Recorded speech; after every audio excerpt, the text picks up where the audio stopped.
Welcome. In this video we will go through latest technology adopted by industrial sectors. Industrial sectors are rapidly adopting new technologies to optimize processes, increase efficiency, and reduce costs.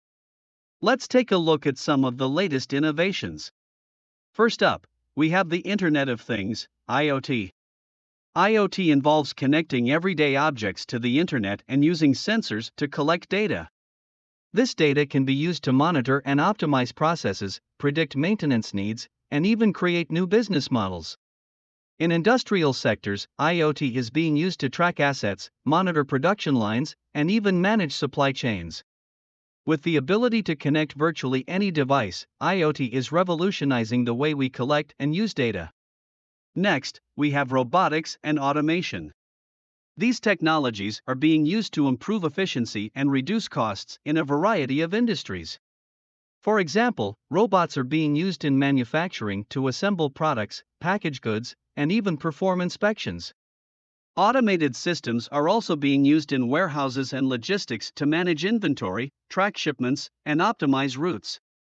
With the ability to work around the clock without breaks, robots and automation are making businesses more productive and profitable. Finally, we have 3D printing. This technology has come a long way in recent years, and is now being used in industrial sectors to create everything from spare parts to entire products. With the ability to print complex shapes and designs, 3D printing is being used to create custom parts on demand, reduce waste, and even create entirely new products that were previously impossible to make. As the technology continues to evolve, we can expect to see 3D printing become an even more important tool for manufacturers and other industrial businesses. In conclusion, these three technologies, IoT, robotics and automation, and 3D printing, are transforming the industrial sector. By collecting data, improving efficiency, and creating new possibilities, these technologies are helping businesses to become more productive, profitable, and sustainable. Like the video and subscribe the channel if you found the video informative.